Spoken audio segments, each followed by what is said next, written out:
आप सुन रहे हैं समाचार एजेंसी ऑफ इंडिया की साई न्यूज में ऑडियो बुलेटिन। नमस्कार, आप सुन रहे हैं समाचार एजेंसी ऑफ इंडिया की साई न्यूज में सोमवार 12 अक्टूबर का राष्ट्रीय ऑडियो बुलेटिन। अब आप शरद खरे से समाचार सुनिए। उत्तर प्रदेश के चर्चित हाथरस कांड के बाद सोमवार को इलाहाबाद हाईकोर्ट की लखनऊ बेंच ने पीड़ित परिवार समेत उत्तर प्रदेश सरकार के अफसरों से तमाम मुद्दों पर सवाल किए। मामले का स्वतः संज्ञान लेते हुए कोर्ट ने उत्तर प्रदेश के डीजीपी, अपर मुख्य सचिव गृह और हाथरस जिला प्रशासन के अफसरों को तलब किया था। इसके अलावा हाई कोर्ट ने पीड़िता के परिवार के सभी 5 लोगों को भी यहां बुलाया था। इस सुनवाई के दौरान अदालत ने उत्तर प्रदेश सरकार को पीड़िता का बिना सहमति अंतिम संस्कार करने समेत तमाम मुद्दों पर जमकर फटकार लगाई। इस सुनवाई के दौरान पीड़िता के परिवार ने हाई कोर्ट के सामने अपना पक्ष रखते हुए 3 तरह की मांग की। पीड़िता के परिवार ने कोर्ट से कहा कि वह इस मामले को उत्तर प्रदेश के बाहर के किसी राज्य में ट्रांसफर करने का आदेश दे। इसके अलावा परिवार ने अनुरोध किया कि सीबीआई जांच के सभी तथ्य जांच पूरी होने तक पूरी तरह से गोपनीय रखे जाएं। साथ ही जांच की अवधि में परिवार की सुरक्षा सुनिश्चित की जाए। हाथरस कांड की पीड़िता के परिवार के साथ प्रसिद्ध वकील सीमा कुशवाहा ने हाई कोर्ट में तमाम दलीलें रखी। वहीं उत्तर प्रदेश सरकार की तरफ से एडिशनल एडवोकेट जनरल विनोद शाही अदालत में जिरह करने पहुंचे।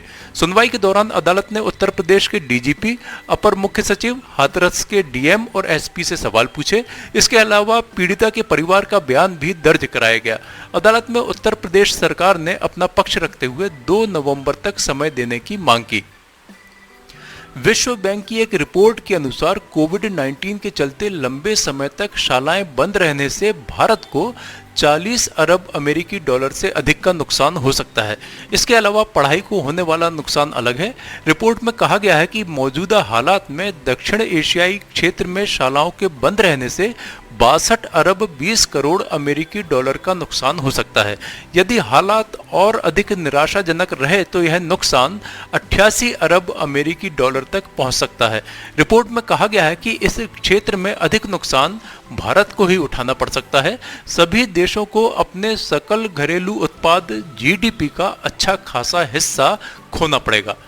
दक्षिण एशिया में अनौपचारिकता एवं कोविड-19 नामक इस रिपोर्ट में दावा किया गया है कि दक्षिण एशिया क्षेत्र अर्थव्यवस्थाओं पर कोविड-19 के विनाशकारी प्रभाव के चलते 2020 में सबसे बुरे आर्थिक शिथिलता के दौर में फंसने वाला है। रिपोर्ट में कहा गया है कि दक्षिण एशियाई देशों में अस्थायी रूप से शालाएं बंद होने से विद्यार्थियों पर बुरा प्रभाव पड़ रहा है। इन देशों में प्राथमिक और माध्यमिक विद्यालयों के 39 करोड़ 10 लाख विद्यार्थी शालाओं से दूर हैं, जिससे शिक्षा के संकट से निपटने के प्रयास और अधिक मुश्किल हो जाएंगे। सोमवार को महाराष्ट्र में मुंबई को बड़े बिजली संकट का सामना करना पड़ा। ग्रिड फेल होने के बाद कई इलाकों में बत्ती गुल हो गई। बिजली कनेक्शन जाने के कारण आलम यह था कि लोकल ट्रेन से लेकर हाई कोर्ट तक सभी कुछ प्रभावित हुआ। बिजली जाने का सटीक कारण अभी पता नहीं चल पाया है, लेकिन बृहन मुंबई बिजली आपूर्ति एवं परिवहन बेस्ट ने ट्वीट किया कि टाटा पावर से हो रही बिजली आपूर्ति में गड़बड़ी होने के चलते ऐसा हुआ। मध्य प्रदेश में 3 नवंबर को होने वाले उपचुनाव से पहले चुनाव प्रचार के दौरान नेताओं की बयानबाजी का क्रम जारी है। इस क्रम में मध्य प्रदेश सरकार में उच्च शिक्षा मंत्री मोहन यादव ने एक विवादास्पद बयान दिया है। मंत्री मोहन यादव प्रदेश के आगर मालवा में प्रचार करने पहुंचे थे। जनसभा में कांग्रेस नेता पर निशाना साधते हुए मंत्री यादव ने कहा कि हम सड़क पर उतरने वाले लोग हैं, आपसे सब तरह से निपटना जानते हैं। उन्होंने कहा कि ये कमजोर लोग नहीं हैं, ना तुम्हारी नौटंकियों में विश्वास करने वाले लोग हैं। मंत्री ने आगे कहा कि ना ये तो तुम्हारे भुलावे में आने वाले लोग हैं, ये सब प्रकार से निपटना जानते हैं। मंत्री ने कहा कि राजनीति करते हैं, स्वाभिमान के साथ करते हैं, अच्छे के साथ अच्छे से कदम मिलाकर चलना जानते हैं। उन्होंने कहा कि लेकिन जो बुरा करने जाएगा तो घर से निकाल लाएंगे और जमीन में गाड़ने वाले हम लोग हैं।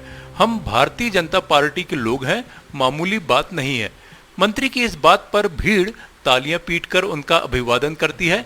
दरअसल मंत्री मोहन यादव कांग्रेस उम्मीदवार विपिन वानखेड़े पर निशाना साध रहे थे। अर्थव्यवस्था में मांग को बढ़ावा देने के लिए सरकार ने इस वर्ष अपने कर्मचारियों को अवकाश यात्रा रियायत के एवज में नगद वाउचर देने की घोषणा की है। इन वाउचर का इस्तेमाल सिर्फ ऐसे गैर खाद्य सामान खरीदने के लिए किया जा सकता है जिन पर माल एवं सेवा कर लगता है।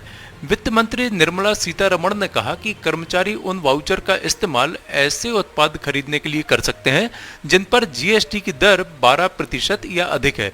प्रत्येक 4 वर्ष में सरकार अपने कर्मचारियों को उनकी पसंद के किसी गंतव्य की यात्रा के लिए एलटीसी देती है। इसके अलावा एक एलटीसी उनके गृह राज्य की यात्रा के लिए दिया जाता है। निर्मला सीतारमण ने कहा कि कोविड-19 महामारी की वजह से कर्मचारियों के लिए इस वर्ष यात्रा करना मुश्किल है। ऐसे में सरकार ने उन्हें नगद वाउचर देने का फैसला किया है। इसे 31 मार्च 2021 तक खर्च करना होगा। एलटीसी के लिए सरकार 5,675 करोड़ रुपए खर्च करेगी। वहीं केंद्रीय सार्वजनिक क्षेत्र उपक्रमों तथा बैंक को 1,900 करोड़ रुपए खर्च करने पड़ेंगे। वित्त मंत्री ने कहा कि इस कदम से 19,000 करोड़ रुपए की मांग उत्पन्न होगी। यदि आधे राज्यों ने इस दिशा निर्देश का पालन किया तो 9,000 करोड़ रुपए की मांग और उत्पन्न होगी।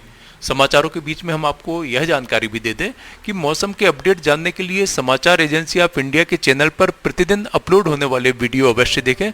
मौसम से संबंधित अपडेट मूलतः किसानों, निर्माण कार्य, यात्रा या समारोह आदि के लिए फायदेमंद साबित हो सकते हैं। समाचार एजेंसी ऑफ इंडिया के द्वारा अब तक मौसम के जो पूर्वानुमान जारी किए गए हैं वे 95 से 99% तक सही साबित हुए हैं। देश में कोरोना संक्रमित मरीजों की संख्या 71,33,368 पहुंच गई है। इसमें से सक्रिय मरीजों की संख्या 8,59,903 है, जबकि 61,63,039 मरीज इस बीमारी से ठीक हो चुके हैं। इस बीमारी से हुई मृत्यु का आंकड़ा 1,09,348 हो गया है। कोरोना संक्रमितों के सक्रिय मरीजों की संख्या जिन राज्यों में 20,000 से अधिक हो गई है उनमें महाराष्ट्र में सर्वाधिक 2,21,178 और कर्नाटक में 1,20,270 सक्रिय मरीज है। केरल में 96,316 सक्रिय मरीज, आंध्र प्रदेश में 43,983, तमिलनाडु में 43,747, उत्तर प्रदेश में 48,815, माफ करिएगा इसे फिर से सुन लीजिए, उत्तर प्रदेश में 38,815, पश्चिम बंगाल में 30,236, असम में 28,385, छत्तीसगढ़ में 27,348, उड़ीसा में 25,954, तेलंगाना में 24,514, दिल्ली में 21,701 और राजस्थान में 21,412 सक्रिय मामले हैं। आप सुन रहे थे समाचार एजेंसी ऑफ इंडिया की साई न्यूज में सोमवार 12 अक्टूबर का राष्ट्रीय ऑडियो बुलेटिन। मंगलवार 13 अक्टूबर को एक बार फिर हम ऑडियो बुलेटिन लेकर उपस्थित होंगे। आपको ये ऑडियो बुलेटिन यदि पसंद आ रहे हो तो आप इन्हें लाइक, शेयर और सब्सक्राइब अवश्य करें। अभी आपसे अनुमति लेते हैं। नमस्कार। आइए हम आपको आज बताते हैं कि किस तरह से आपको लिमटी की लालटेन समाचार एजेंसी इंडिया या साई न्यूज़ को सब्सक्राइब करना है। आपके पास यूट्यूब होगा, आप यूट्यूब खोलिए। यूट्यूब में आप सर्च बटन पर ऊपर जाइए, ऊपर सर्च बटन पर आप टाइप करिए LIMTY, स्पेस दीजिए KHARE। इसके बाद आप एंटर दबाइए। जैसे ही आप एंटर दबाते हैं तो ये पेज खुल जाएगा। यहाँ पेज में आप देखिएगा ये इस तरीके का नज़ारा आपको दिखेगा। इसके साथ ही आप यहाँ देखिए LIMTY KHARE आपको लिखा दिख रहा है।